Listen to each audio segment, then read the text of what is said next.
You're listening ad-free on Amazon Music. Today's podcast is about places you can't go and people who went there anyway. This will be a top 3 style episode, so you'll hear 3 unique stories back to back to back, and each story will be more intense than the last one. The audio from all 3 of these stories has been pulled from our main YouTube channel, which is just called MrBallen, and they have each been remastered for today's podcast. The links to the original YouTube videos are in the description. The first story you'll hear, which is the number 3 story on today's list, is called Luge, and it's about a group of teenagers who try their luck on a dangerous race course after hours. The number 2 story on today's list is called The Loner, and it's about a house of horrors that was discovered in Texas. And the final story you'll hear, which is the top spot of today's list, is called Ruahine Range, and it's about a mystery disappearance that was solved 15 years later. But before we get into today's stories, if you're a fan of the strange, dark, and mysterious delivered in story format, then you come to the right podcast because that's all we do, and we upload twice a week, once on Monday and once on Thursday.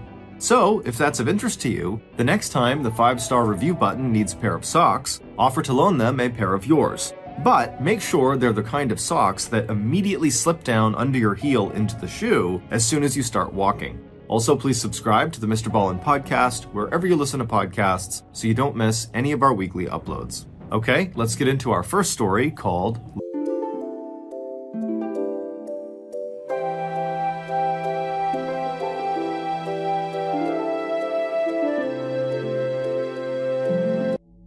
One of the most dangerous Olympic sports is called luge. In a nutshell, 1 or 2 people who are called lugers will ride a sled down a hill as fast as they can. But this hill is this narrow, winding, banked ice track, and these lugers will ride a sled that will go as fast as 80 miles per hour or faster. While accidents in luging are actually quite uncommon, when they do occur, they can be catastrophic. In 1986, a luge track was built on a ski hill in Alberta, Canada, for the luge event of the 1988 Winter Olympics. This track and the surrounding ski area was called Canada Olympic Park. After the Olympics were over, this park was open to the public for recreational purposes. Nearly 30 years later, on January 29, 2016, 3 teenage boys snuck into Canada Olympic Park after hours. They made their way up the hill until they reached this blue 6-foot-tall fence that was covered with warnings telling people to stay back and don't go past this fence unless you are authorized personnel, and these 3 teenage boys were not authorized personnel.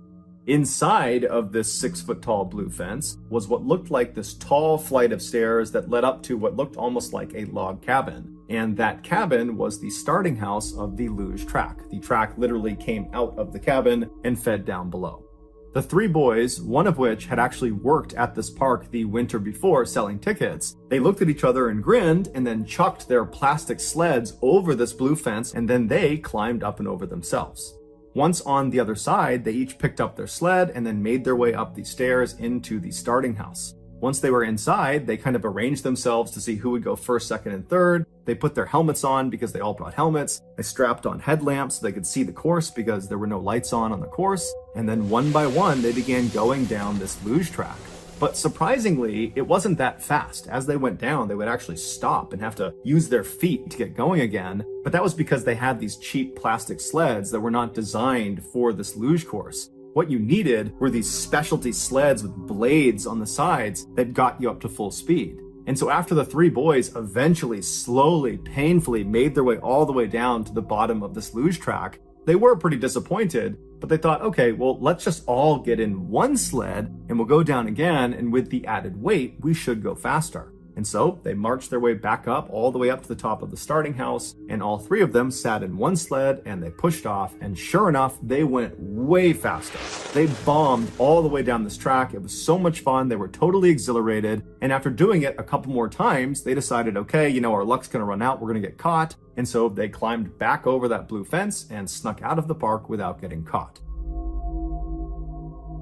The following weekend, those 3 same boys, along with 5 of their friends they had recruited, returned to Canada Olympic Park after hours. And so the 3 boys that had been there the weekend before, they led the group up the hill. They got to that blue fence that surrounded the luge starting house. And one by one, each of these teenage boys climbed up and over this fence, and they made their way up the stairs into the starting house. Once they were inside, they began figuring out who was going to go in each of the 3 sleds they had brought along. And they determined they would put 3 boys in the first sled, 3 boys in the second sled, and 2 boys in the final sled.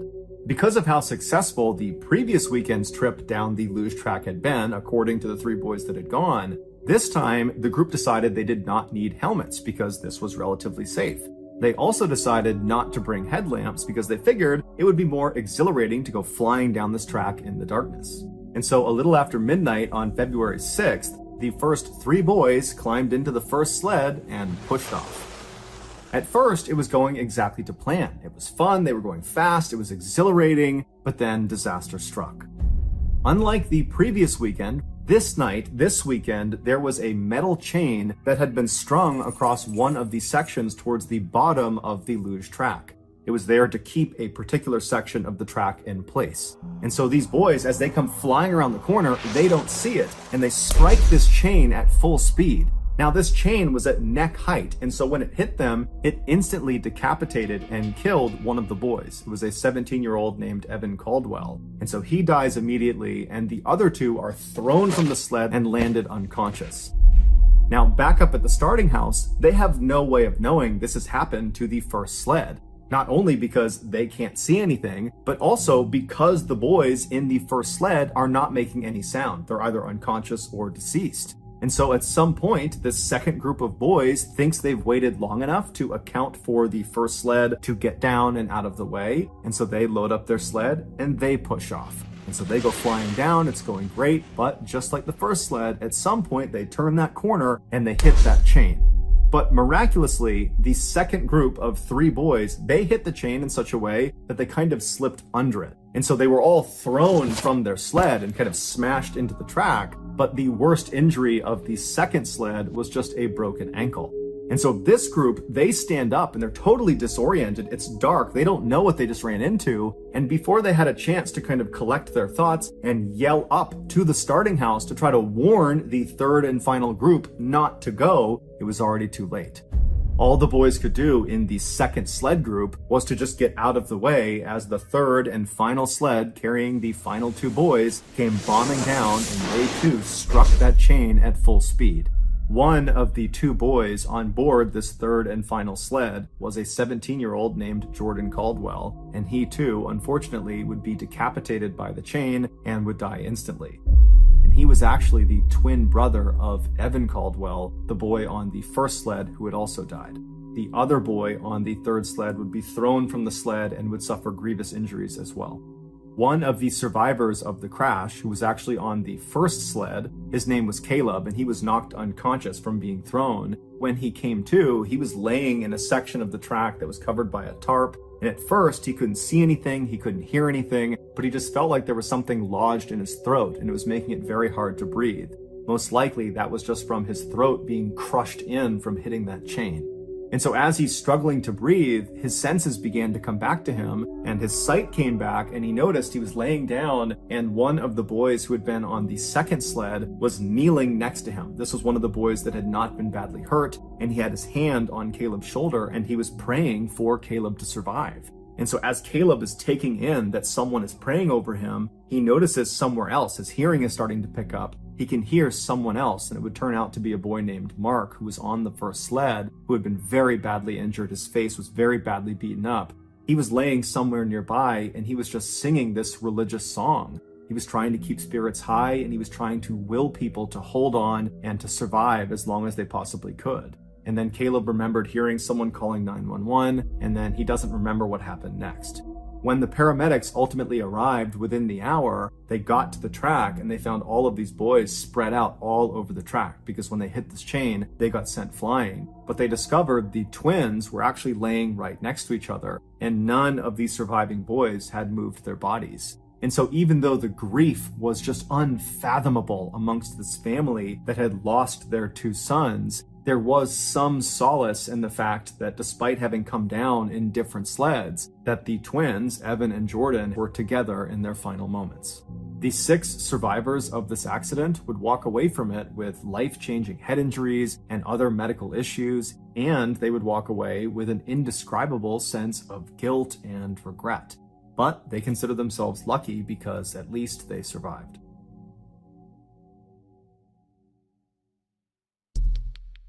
The next story, which is our number 2 story on today's list, is called The Loner.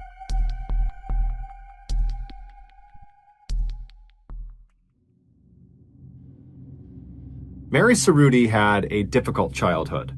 Growing up in the 1950s and early 1960s in Houston, Texas, Mary's family barely had enough money to get by, and then by the time Mary was 21, both of her parents had passed away, leaving her with nothing. After their deaths, Mary kind of bounced around Houston, going from one low-paying job to the next, and then eventually she met a man that she fell madly in love with and they got married, but unfortunately that marriage would end in divorce. After Mary got over that heartbreak, she would meet another man who she would also fall in love with, and they would get married too, but like her first marriage, this one also ended in divorce. At this point, Mary was so devastated by yet another heartbreak that she just kind of accepted that she was not gonna get married again. She was not gonna have a family of her own. But she didn't let this get her down. Instead, she kind of embraced her life as a loner. Fast forward to 2015, and Mary was 61 years old and she was still living alone. She lived in a small home in a Houston neighborhood. This neighborhood, over the last several decades, had really begun to grow. Lots of new apartment complexes were being built all the time, and in fact, one of the apartment developers had approached Mary and offered to buy her house so they could build over her land, but she had refused because she loved her house. She did not want to sell it. Didn't matter what they offered her. And so she was the only house in this long stretch of apartment buildings that didn't sell. But Mary kind of liked it. She wrote in her diary that her bungalow was like a castle, and all these apartment buildings all around her were her castle walls. Mary didn't really have much contact with other people. She didn't have a consistent job, so she didn't have relationships with coworkers. She didn't have much contact, if any, with her living family, and she really didn't have any friends, with the exception of one woman who was in town who owned an arts and crafts shop, who Mary would periodically go into town and say hello to.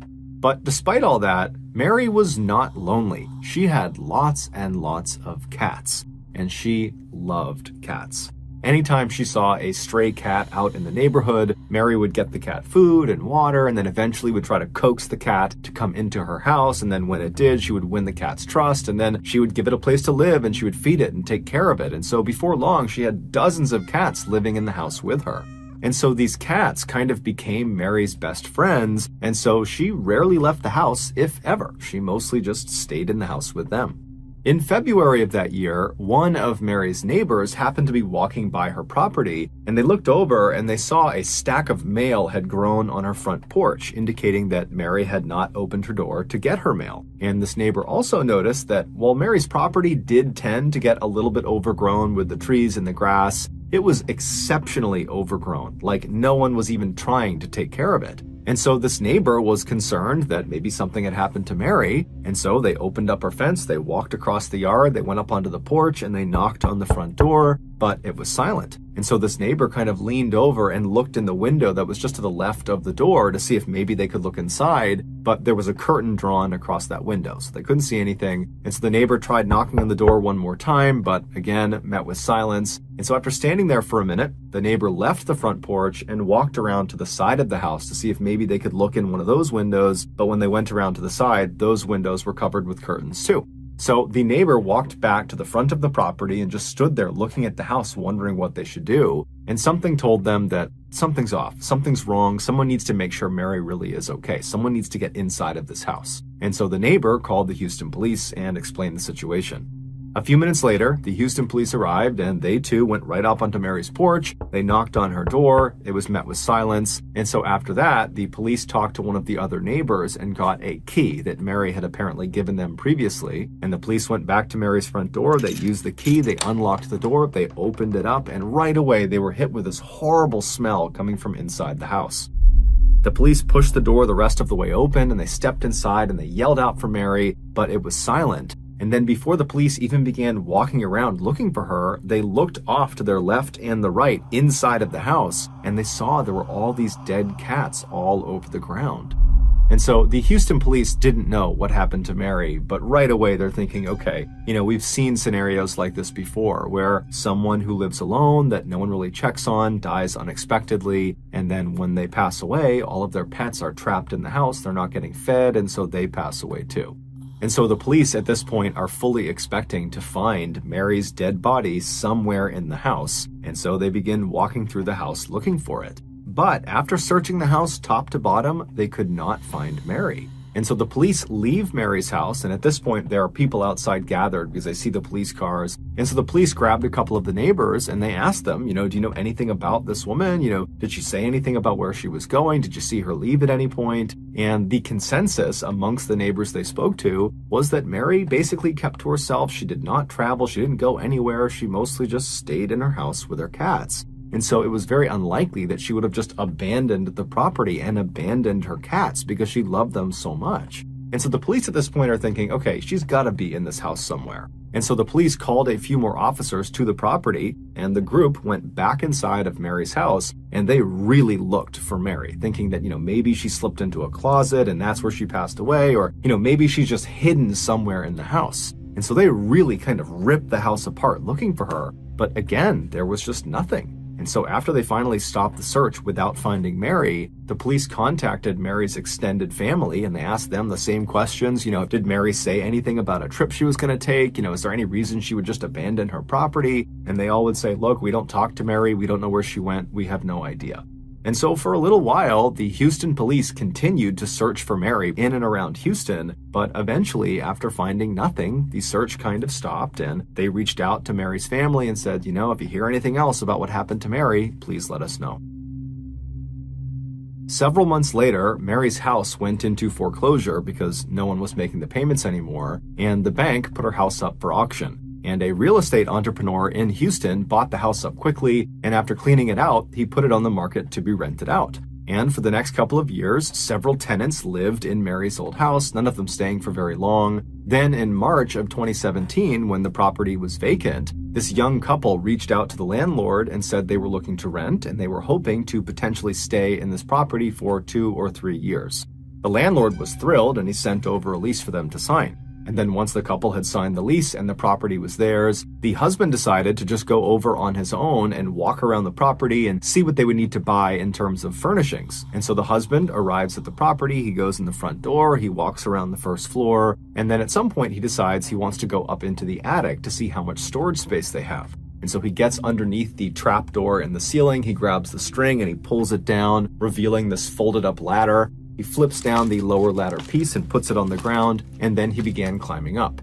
Once he got up into the attic, he stayed standing on the ladder and just kind of scanned around, and he saw there really wasn't much up there. There was a couple of metal cages that appeared to have been for pets or something, but it was very dirty and dark, and it appeared like no one had really come up here in a long time. And he kind of assumed that, the other tenants weren't using this as a storage space. And so the husband was about to go back down the ladder when he noticed off to the right side of the attic, kind of far away from the ladder, right where the roof begins to pitch down, he saw one of the floorboards was kind of popped up like it shouldn't be. And he stared at it and he's looking around at the rest of the attic and all of the floorboards were perfectly uniform, but that one was really jacked up. And so he was curious, and so he climbed up into the attic and he kind of stooped down and he walked over to this loose floorboard. And when he was standing over it, he could tell that this floorboard had kind of popped off of this hole in the ground, that the floorboard had been covering this hole, but the hole was dark. And so he pulled out his phone and he turned on his flashlight and he looked straight down and he aimed the light into this hole.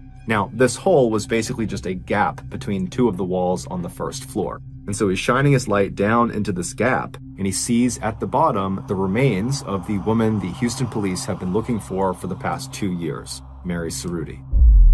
While no one knows for sure exactly what happened to her, it's believed back in early 2015 when she went missing She had gone up into the attic where perhaps her cats liked to sunbathe off to the side of the attic because there was a big window that looked into the attic. And so she went up there to maybe feed the cats or check on the cats that were up there. And when she walked over to that side of the attic where the window looked in, she stepped on that loose floorboard and it gave out from her weight and she kind of fell through it like a trap door and fell down into that gap between the walls.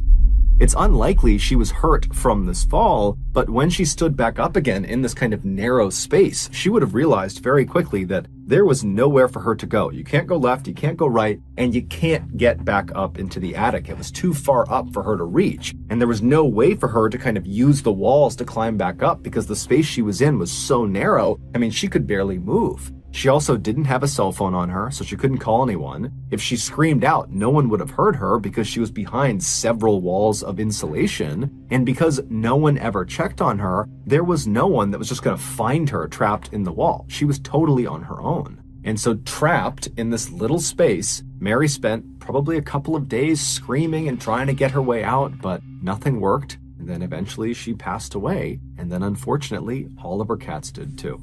Her death was ruled an accident.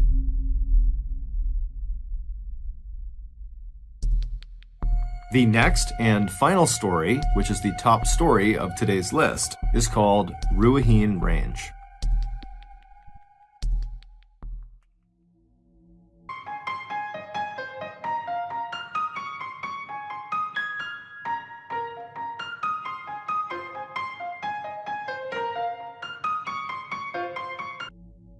In late 2002, 25-year-old Jason Chase worked as a sheep shearer in an area called Gisborne, which is located in the northeastern section of New Zealand. When Jason wasn't working, he was often on his bike, cycling up and down the coast, preparing for his next road race. In early December of that year, Jason contacted his family, who lived in a small town called Dannevirke, which is located about 200 miles southwest of Gisborne, and he told them that he wanted to come visit them for Christmas. However, he didn't know exactly when he would actually arrive at their house because his training and work schedule were fairly hectic, but he told them, "Don't worry, I will be there at least on Christmas Day, December 25th, or a couple of days earlier." His family was thrilled and they said, "No problem, we can't wait to see you whenever that is." And so by the time mid-December rolled around and Jason still had not arrived at his family's home in Dannevirke, his family wasn't concerned at all. However, that would soon change. On December 13th, a hunter was driving along the many winding back roads of the Ruahine mountain range. This mountain range, which is located about 8 miles north of Dannevirke, is a very isolated and rugged wilderness area that's full of steep gorges and gullies and very thick brush. And so as this hunter rounds the turn on this road, he looks up ahead and he sees there's a car parked on the side of the road. And so this hunter pulls up right alongside this car and he looks over and he can tell, there's no one inside of it. There's no obvious damage to the car. And then the hunter began kind of scanning around the area to see if there was some obvious reason someone would stop right at that particular spot. But when he looked around, all he saw was thick trees on either side and the mountain kind of sloped down on either side. And so there was nothing unique about this spot. And so something just kind of struck the hunter as odd about this car. It just seemed totally out of place. And so operating on a hunch, the hunter would leave the mountain range and head into Dannevirke, and he would contact police and he would tell them about this car and where it was located, because in the hunter's mind, maybe someone had been reported missing in the area and maybe this car is connected. And so after hearing about the car, the police did not know of any missing person cases that were connected to a car that matched the description the hunter had given. But just to be safe, the police hopped in their vehicles and they drove up into the Ruahine mountain range and they went to the spot the hunter described. And sure enough, off to the side of the road is this parked car and it's still unoccupied.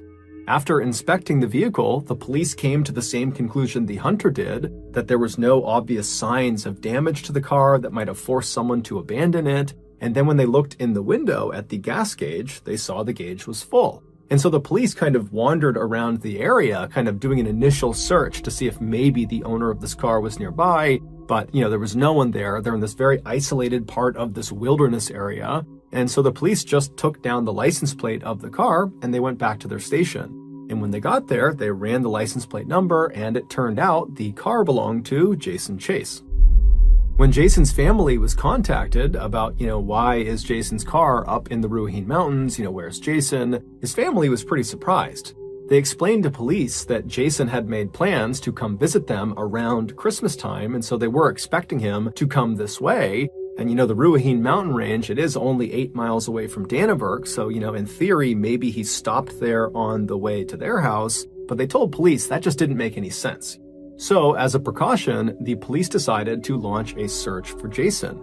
And unfortunately, despite hundreds of people on the ground searching the Ruahine mountain range and helicopters overhead flying all over the place, no trace of Jason was found. And so the official search was called off right before Christmas, but Jason's family and friends, they continued to look for him. And on January 3rd, they would find him. One of the family friends who had agreed to continue looking for Jason after the official search had shut down was a farmer who owned a plane.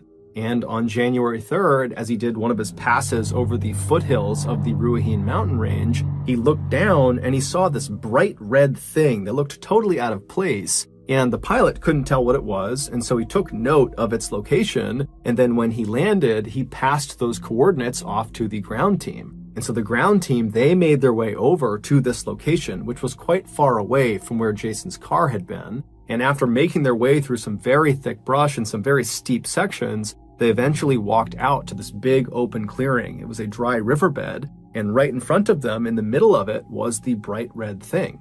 It was Jason's shirt, and Jason was still wearing it.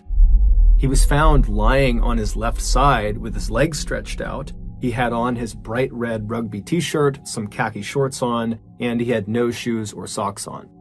According to the searchers who first saw Jason in this dry creek bed, they would say the scene was very peaceful and it almost looked like Jason had lied down to fall asleep. But Jason was not sleeping, he was dead. Jason had no visible injuries and there was no sign of a struggle in the area. In fact, it didn't even look like Jason had been in the wild for very long because his clothes were pristine and despite being barefoot, his feet were in great condition. Despite a lengthy search around the area where his body was discovered, his shoes and socks would not be recovered. The only thing they found in the area was a water bottle that belonged to Jason. Adding to the mystery of what happened to Jason were the results of his autopsy. The pathologist was unable to find any injuries. Jason also seemed well nourished because he had food in his stomach, and he was hydrated because there was urine in his bladder. His toxicology report also came back negative for all drugs, medications, and a range of common poisons. The only odd thing the pathologist found during the autopsy was that Jason had 2 very small ulcers in his duodenum, which is the first part of the small intestine. According to this pathologist, these type of ulcers only appear from acute stress moments before death. However, these ulcers don't indicate what caused the stress. Typically, things like severe injury or septicemia, which is blood poisoning, will cause these stress ulcers. But Jason had neither of those. So at the end of the autopsy, the pathologist concluded that Jason had not been the victim of a homicide, he had not committed suicide, he had died from, quote, obscure natural causes. Interestingly, though, the pathologist was able to determine with some certainty that Jason died on or around December 30th, which means he was alive for the entirety of the official search for him, as well as the bulk of that private search conducted by friends and family. After the autopsy results came out, Jason's case was closed, and his family, despite having lots of unanswered questions, was forced to just move on. 15 years later, the same pathologist that had conducted Jason's autopsy was talking to a colleague about Jason's case. And as he was describing where Jason was found, the colleague suddenly stopped the pathologist and said, "Wait a minute, I think I know what happened to him." And it would turn out he did. The following is a reconstruction of what happened to Jason Chase. On December 13th, 2002, Jason left his home in Gisborne and began heading south towards Dannevirke, where his family lived. But before he got to his family's home, he took a detour up into the Ruahine mountain range, where he eventually parked his car on the side of the road. Once his car was stopped, he got out and collected his backpack and sleeping bag. Those were two items that were never discovered during the search or after his body was found, but it was later determined they were missing from his vehicle. And so after he has his pack and his sleeping bag, he also grabs a water bottle, and then he leaves the main road and begins walking into the woods, making his way down the mountain. He eventually would find a spot on the side of the mountain that he liked, and so he set up a campsite. What happens next is very confusing because we don't actually know why Jason actually went camping in the first place or when he intended to leave, but we can make one assumption. Whatever he was doing in the mountains, he planned on wrapping it up in time to still get to his family's house in Dannevirke on or before Christmas Day, December 25th. So from December 13th, when he first got out of his car and entered the wilderness, until December 25th, it's believed Jason was, by choice, out in the wilderness of the Ruahine mountain range. And so as this huge search is launched for him in the area he is in, it's entirely possible that he either did not see any of the searchers. This is a very rugged and heavily forested area, and so that's not totally outlandish. Or two, even if he did see the searchers, he may not have recognized that they were looking for him because remember, during that time frame, he didn't think he was in danger. He was out in the wilderness camping by choice. But sometime around December 25th, or maybe a couple of days before, when he needed to leave and go back to Dannevirke to see his family, after packing up his stuff, for whatever reason, he could not get back up to the road where his car was. Either there was some sort of physical boundary, or maybe he got lost, but either way, instead of going back up the mountain, we know Jason actually turned and began going down the mountain, away from the road and away from his car. It's believed Jason actually just decided he would hike his way out of the mountains. He was in great shape, very healthy guy, and he probably figured he could just hike the 8 miles to Dannevirke, and then he could have someone drive him back up and retrieve his car at a later date. But on or around December 30th, Jason was still out in the mountains. And at this point, he had abandoned his backpack and his sleeping bag and had most likely removed his shoes and socks for reasons we don't know. But he had managed to get much closer to Dannevirke. He just had to navigate a few more steep sections and then he'd be home free. And so on or around December 30th, Jason began slowly making his way down the mountainside until he reached a decision point. He found himself standing at the top of 2 very steep gullies that both would bring him down to a dry stretch of riverbed, and so either option worked. It just became a matter of which one is safer. And so after making his assessment about which gully he should take, he made his choice and he made his way down and he reached the dry riverbed. And it was at this point that Jason would have begun to feel a pain in his stomach. And that pain would have gotten worse and worse and worse to the point where Jason likely sat down on this dry riverbed, kind of waiting for the pain to subside, but it wouldn't. It would only intensify. And so as he's sitting there kind of wondering what's going on, his vision would begin to blur, and then he would start to struggle breathing.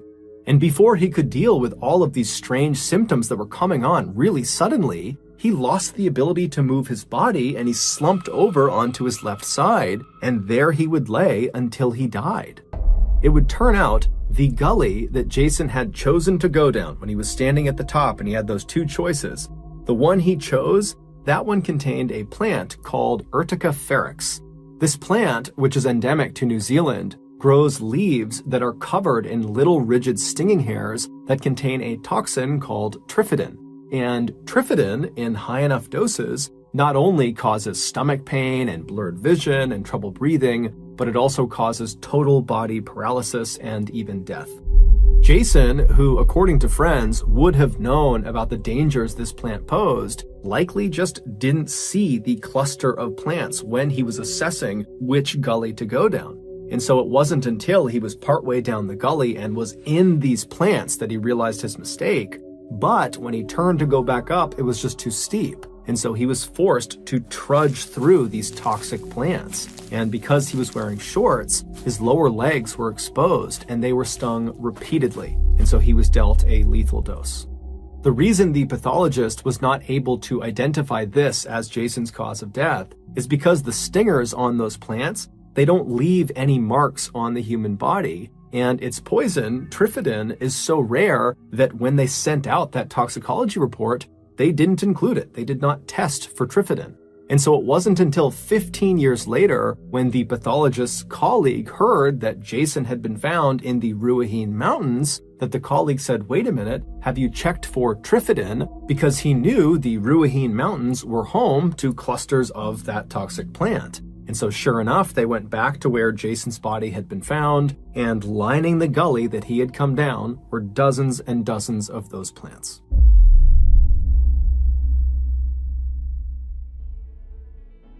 Thank you for listening to the MrBallen podcast. If you got something out of this episode and you haven't done this already, the next time the 5-star review button needs a pair of socks, offer to loan them a pair of yours. But make sure they're the kind of socks that immediately slip down under your heel into the shoe as soon as you start walking.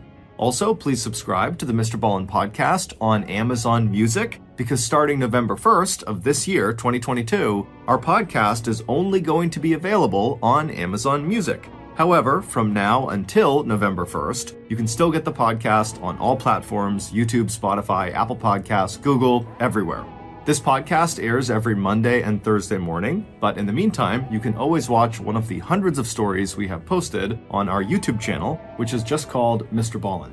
We now have a registered 501c3 charitable organization called the MrBallen Foundation that makes it as easy as possible for you to join me, my family, and my team in supporting those whose lives have been most impacted by violent and heinous crimes.